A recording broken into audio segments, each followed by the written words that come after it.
Have you ever felt exhausted from holding on to something that no longer belongs to you? A relationship with no common ground left, but you stay because it's familiar. An old dream that's cracked, yet you keep repainting it because you're afraid to start over. An image of your former self that you keep defending even though you're no longer that person. What holds you back is not someone else. It's you not yet ready to let go. People are not afraid of change. We're afraid of losing something before we've found what comes next. We call it attachment. But attachment doesn't keep you safe. It keeps you in an invisible prison where you replay old thoughts, old memories, old reactions, as if holding on long enough will make things return to the way they were. That is an illusion. And it's awareness, not force, that sets you free. The Stoics don't preach about abandoning everything. They simply point to a truth. You cannot control the world, but you can control what you hold on to and what you let go of. In this video, we won't talk about letting go as a sign of weakness, but as a decisive act of someone growing up, someone willing to walk away rather than lose themselves. Together, we'll walk through 10 layers of letting go, not to escape, but to return to the present and to the truest version of ourselves. 1. Know what belongs to you and what never did. There are things we cling to as if letting go would mean losing a piece of ourselves. But not everything is meant to be held. And not everything that once touched us, moved us, or hurt us truly belongs to us. This is what most people don't want to face, that many things in life are just passing through, not meant to stay. Some people come only to teach us a lesson. Some wines pass by only to remind us the season is changing. Yet we naively believe that if we're good enough, loving enough, or try hard enough, everything will stay. That's where we go wrong. The only thing that truly belongs to us is our mind, our awareness, our reactions, our values, our way of seeing life. Everything else is just circumstance. And when you identify yourself with circumstance, you give away your inner freedom to something beyond your control. Marcus Aurelius once wrote, "Your mind will become invincible if you refuse to let it be disturbed by external things." Freedom doesn't come from being soothed by the world, but from no longer needing that soothing to exist. But ironically, we grow up in a society that teaches us the opposite. It teaches us to seek validation, loyalty, recognition, affection, and if we don't get them, we believe we're worthless. We blame ourselves when someone leaves. We doubt our worth when love fades. We feel betrayed when others change. But in truth, none of these things ever belong to us. The only thing that does is how we respond when they happen. To live as a Stoic is to accept loss without losing yourself. It is to learn to say, "This happened, but I still have myself." And that is enough. No need for justification or emotional complexity. No need to ask why they are the way they are.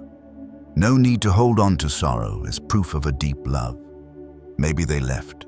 Maybe they betrayed you. Maybe they changed. But you still have sovereignty over your own mind. And that is a boundary you must never surrender. True awakening begins when you can stand amidst emotional chaos and remind yourself, "This is not mine." When you can walk away from a toxic relationship without needing anyone to explain. When you can leave a misaligned group without resentment or needing to prove anything. When you stop trying to rescue what no longer wants to be saved. When you understand that you are not responsible for someone else's reactions, choices, or indifference. And one day, you'll look back on all that once caused you pain and realize the pain wasn't because you lost something, but because you had drawn the wrong line between mine and not mine. Once that boundary is redrawn, everything becomes clear. You stop blaming. You stop trying. You stop controlling. You stop losing yourself just to hold on to what's already leaving. Peace doesn't come when the world stops hurting you. It comes when you stop believing the world has the right to. And that is the moment you truly grow up.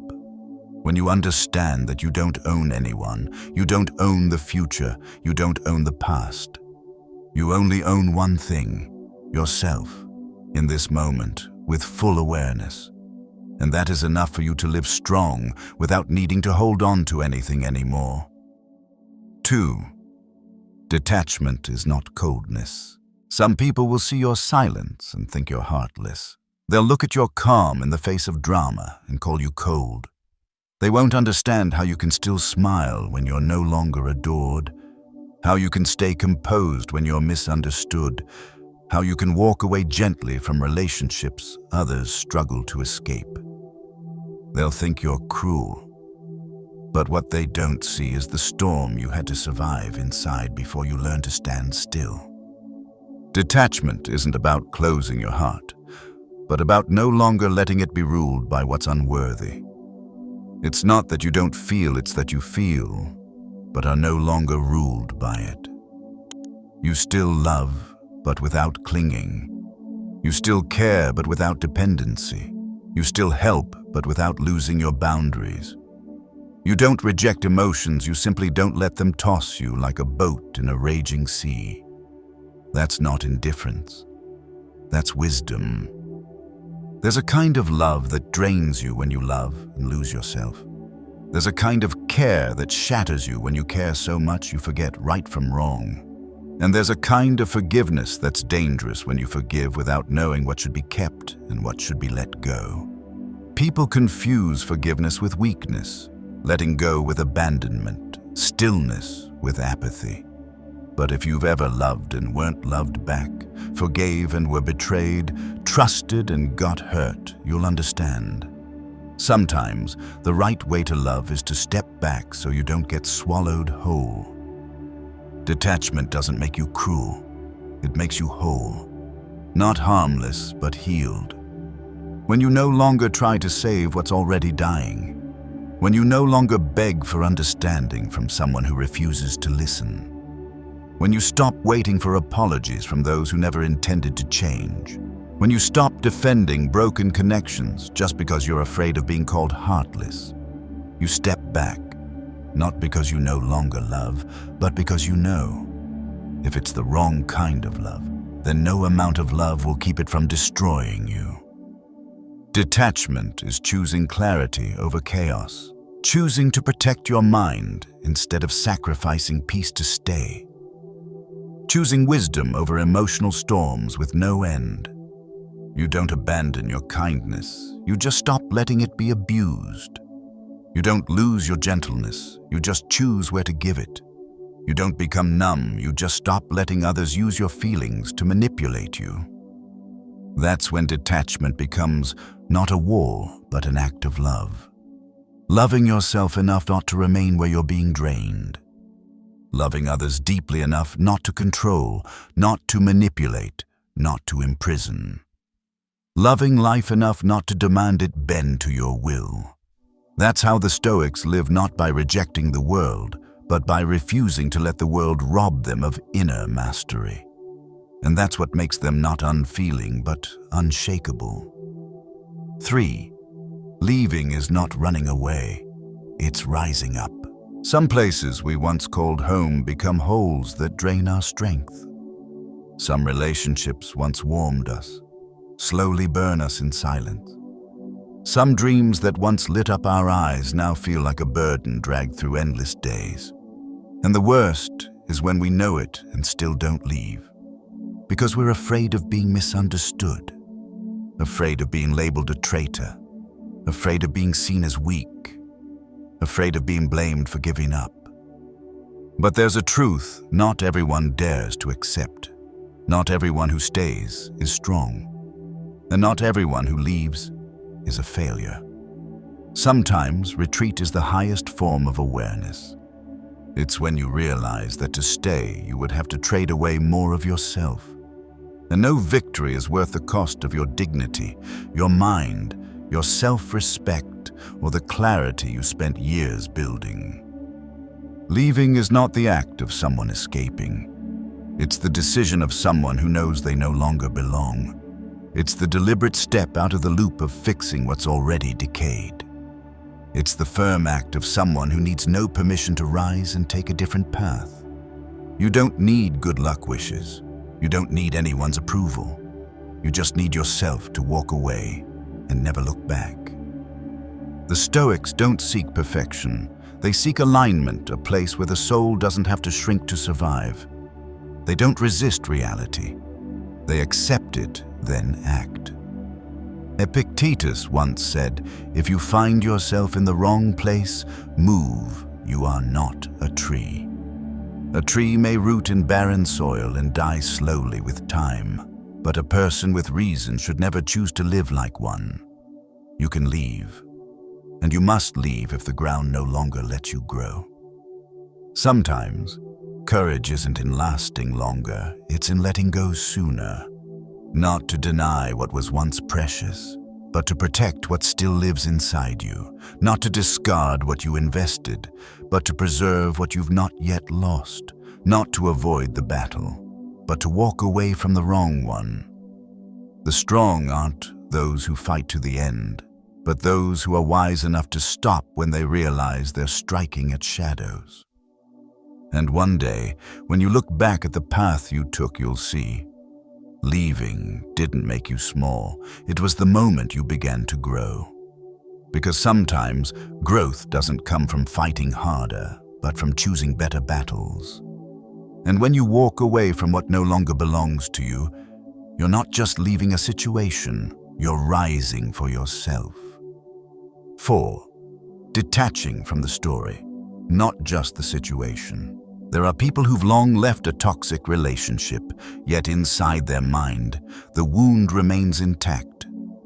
They no longer see that person, no longer share the same environment, no longer interact daily, yet in their head, they keep replaying the same script.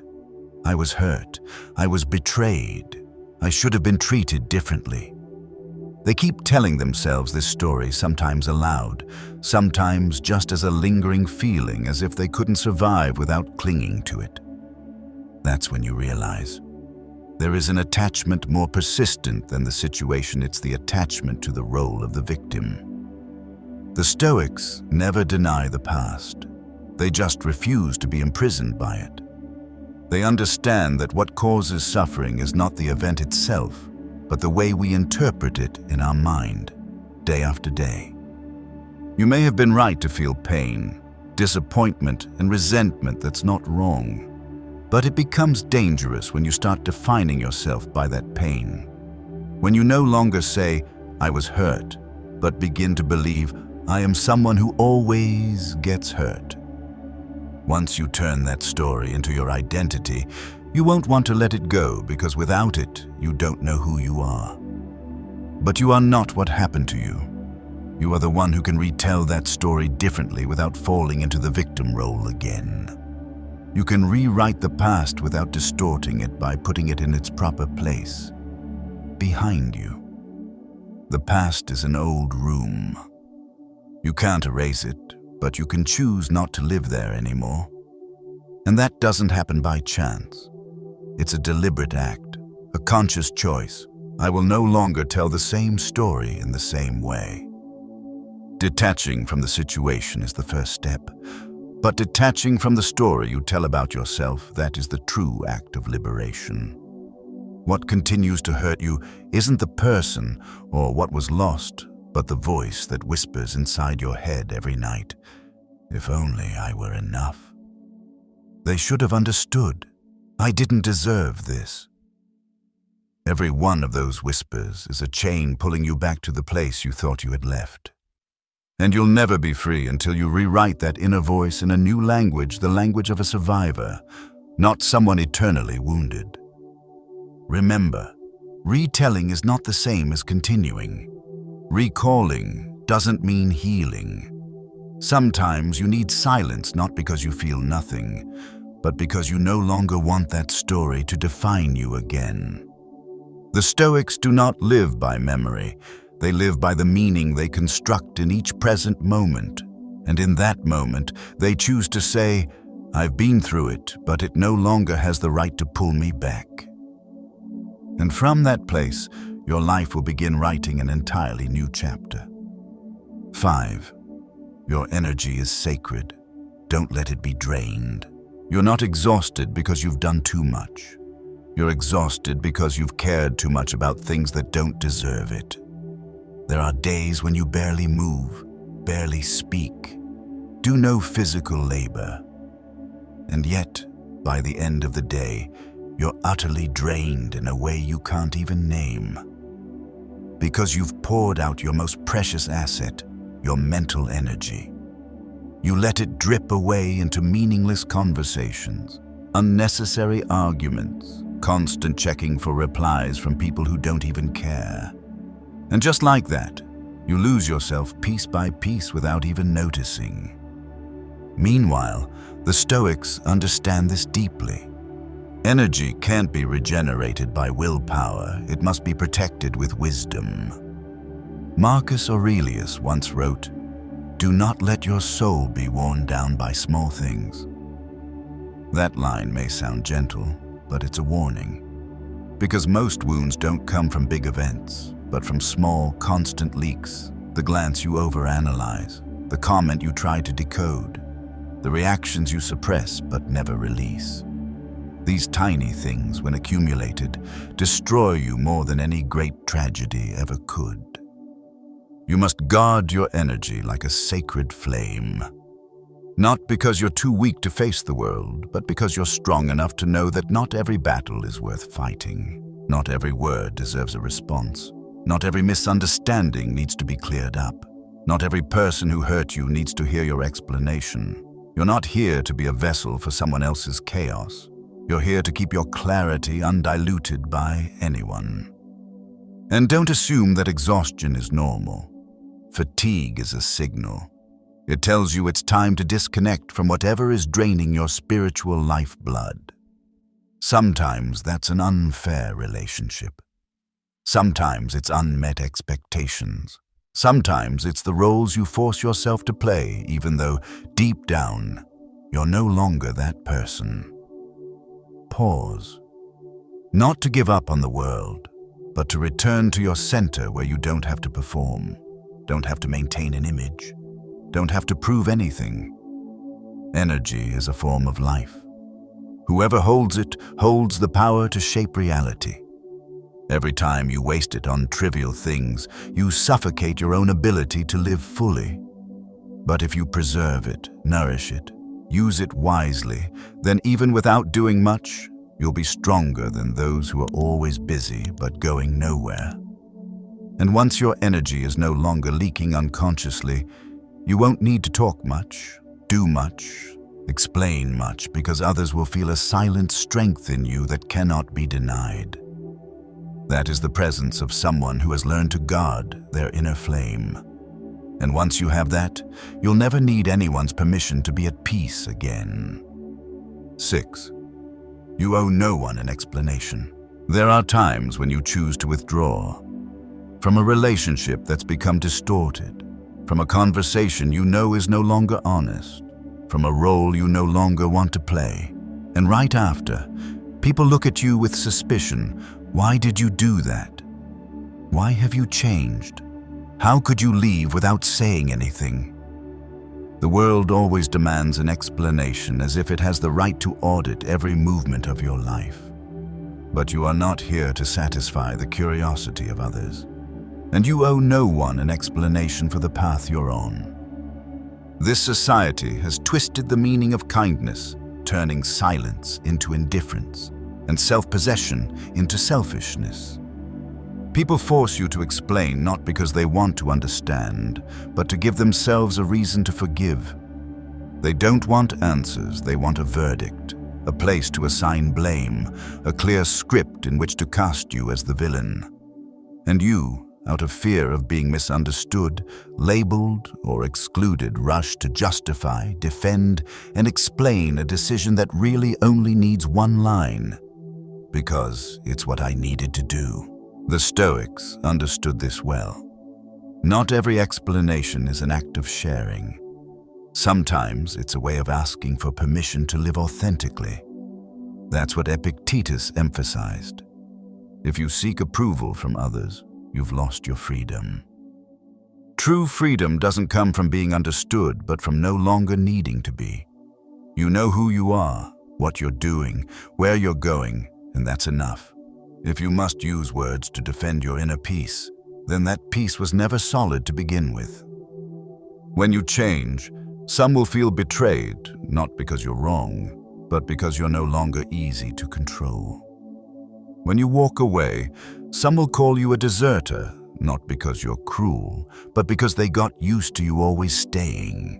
When you go silent, people will project all sorts of things onto you because your silence leaves them with nothing left to control. But the truth is, you don't walk away to hurt others. You walk away because you refuse to keep hurting yourself. And you say nothing not because there's nothing to say, but because you no longer see the need to be heard. Kindness doesn't lie in always explaining. Kindness lies in not exposing, not belittling, not smearing. You choose silence not out of weakness, but because you've learned. Those who demand explanations rarely deserve them. They want reasons, but they're not ready to listen. They want words, but they're not prepared to face the truth. And you, after all you've been through, now know. The truth doesn't need to be spoken to exist. It lives in how you act, in how you let go, in how you walk away with resolve and calm. You owe no one an explanation because your life is not a trial. You are not the defendant. You are someone living consciously, and sometimes your silence is the strongest answer of all. Not every door needs to be slammed shut. Some only need you to quietly walk through and never turn back. 7. Let go or be dragged. There are things that, when held tightly, do not protect you. They hurt you, like grabbing a rope that's pulling you toward the edge of a cliff. The tighter you grip, the more it bleeds. The harder you cling, the more you're dragged along with something you should have let go of long ago. But that's how humans are. We're used to holding on more than letting go. Because the pain of letting go is immediate, while the pain of being dragged is slow, quiet, but relentless. And deep down, we always choose familiar pain over facing the emptiness of loss. But what you need to realize is this: not everything you once bonded with is worth keeping. Some relationships are no longer about love, only obligation. Some dreams have lost their soul, only habit remains. Some roles you've already outgrown, but you stay because you fear change. People often say, "I can't leave." But the truth is, you can. You just haven't dared to, because you're not afraid of pain, you're afraid of emptiness. Not afraid of loss, but afraid of having nothing to replace it. And not afraid of being alone, but afraid of no longer knowing who you are without that thing beside you. The Stoics don't teach you to be cold. They teach you to be honest with the truth.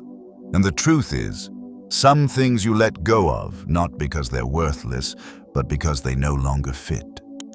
Epictetus once said, "If you want to be free, let go of what is beyond your control." That's not just a philosophy. It's a survival strategy. Because holding on to something that is decaying is like embracing a corpse, unaware that it no longer breathes. You call it loyalty, but in reality, it's the forgetting of yourself. Letting go is not weakness. Letting go is a declaration. I deserve something healthier. And you don't have to wait until you're exhausted to walk away. You have the right to leave while your heart is still whole. The right to step out before everything collapses. The right to disconnect not out of hate, but because there's nothing left to hold on to. Don't wait until you no longer recognize yourself in the mirror. Don't wait until you start calling it fate instead of a choice. Look again at what you're holding so tightly. Ask yourself, Is it lifting you up or dragging you down? Does it make you stronger or make you question yourself every day? Does it help you live honestly or keep you performing a role you no longer believe in? If the answer makes you hesitate, it's time to let go. Not because you hate the past, but because you cherish the future. Not because you can't endure more, but because you've become wise enough not to waste any more strength. You don't need a grand reason to end something. You just need to know what's eating away at you each day, and that you refuse to let it continue. Letting go not because you lost, but because you no longer want to play a game whose rules you now understand, and understand that the longer you play, the more you lose the clearest part of yourself. Let go or be dragged. There is no other choice. And once you dare to choose decisiveness, you'll walk away unburdened, unafraid, and no longer carrying anything that doesn't belong to you. Just you and a new life that begins from that very courage. 8. Detachment is how you shape the self. The self is not built from what you possess.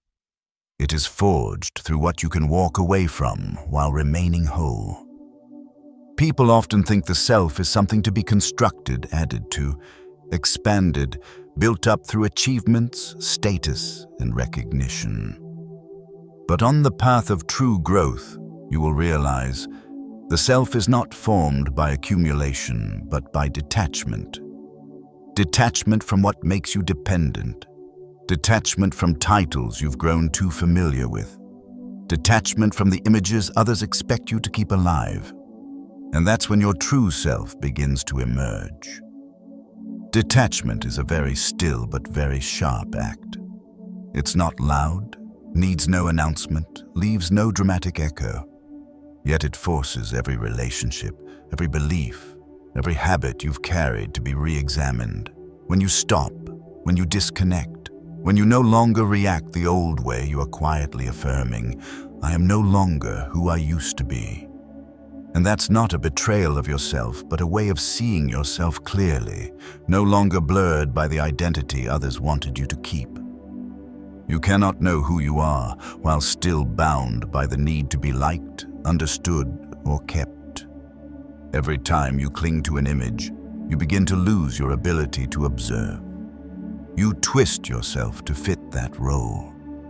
You edit your words, shift your emotions, blur your boundaries just to maintain an invisible agreement with those around you. And then you grow tired, hollow, unsure why what once brought you joy now leaves you feeling lost.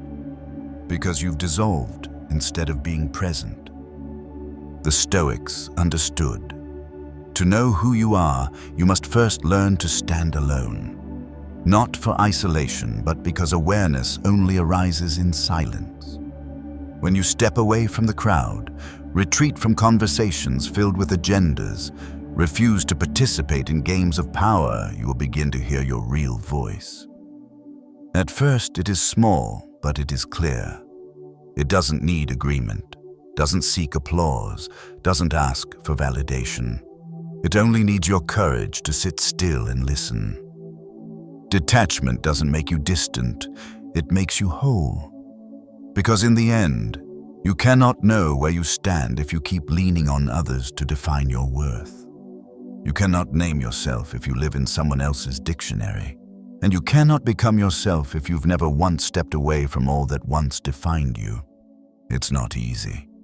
But like a blade forged in fire and water, you must be tested to reveal your true shape, not to look better in others' eyes, but to stand firmer on your own feet. Shaping the self is not about seeking something new. It's about removing what's excessive.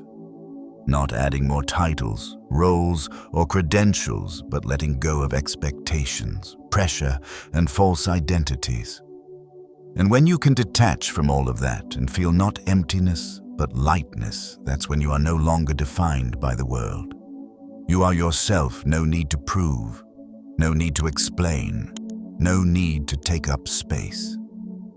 That quiet but unshakable presence is the self forged by awareness, and only you have the right to preserve it. 9. Emotional discipline is not avoidance, it is mastery. People often misunderstand emotional discipline.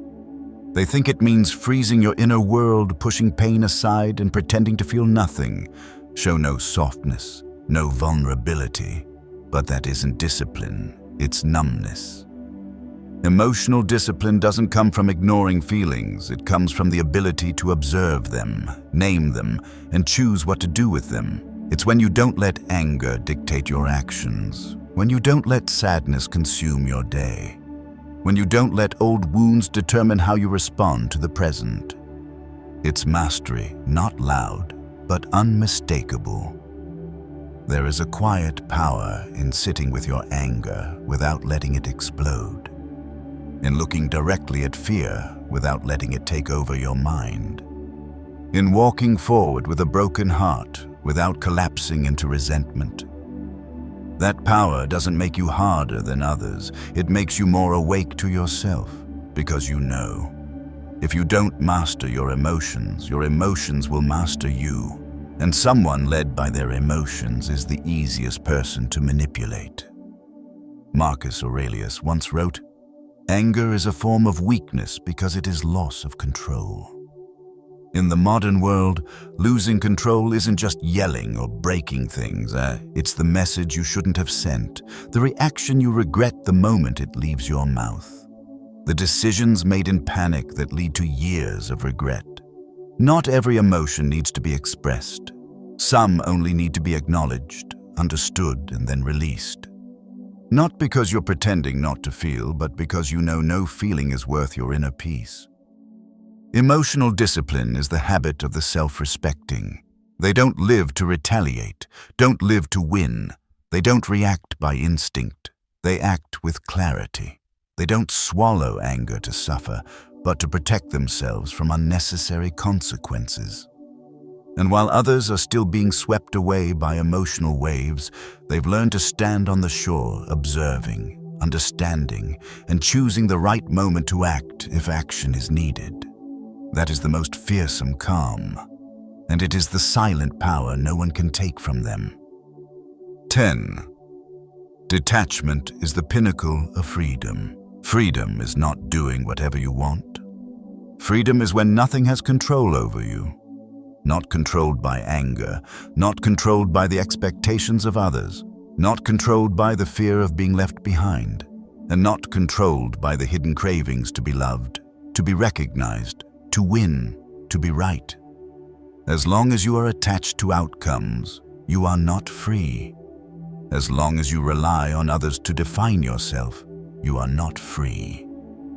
And as long as you feel the need to prove something to feel whole, you are living in a cage gilded by your own desires.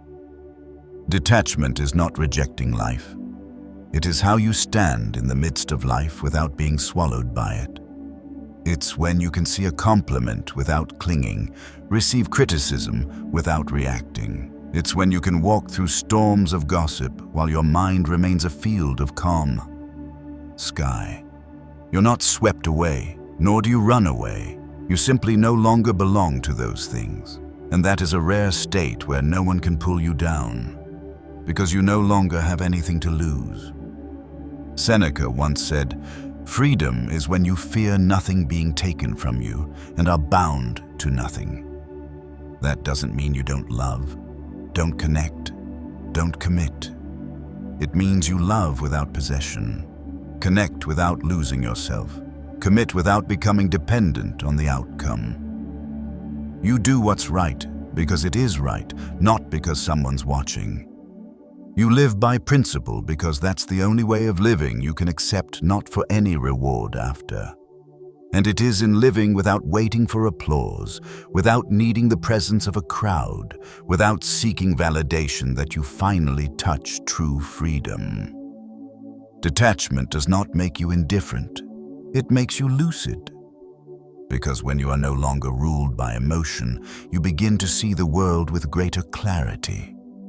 No longer deceived by sweet words, no longer swayed by the screaming crowd, no longer triggered by every negative comment, no longer carried away by anger, fear, craving. And when you are no longer a slave to those things, you don't just master yourself, you master the world around you. Freedom is not out there.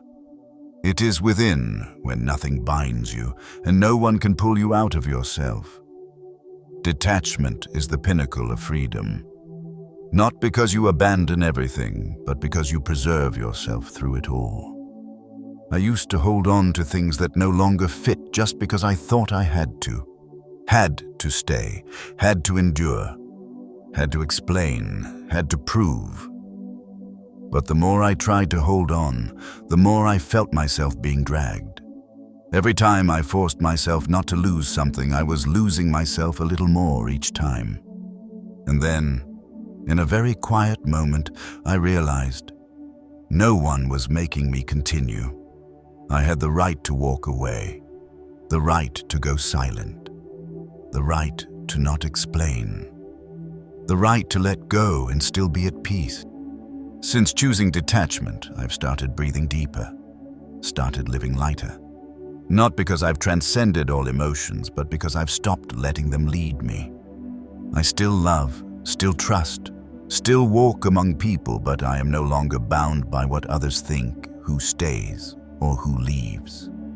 And in that very moment, I understood what true freedom is. Not being released, but unlocking myself. Not having nothing to lose, but nothing left to control me. If you found value in this video, please like, subscribe, and turn on the notification bell so you don't miss future content. And remember, you don't need to abandon the world. You just need to learn how not to let the world own your mind. Stillness will bring you back to yourself, and from there, freedom begins. See you in the next video.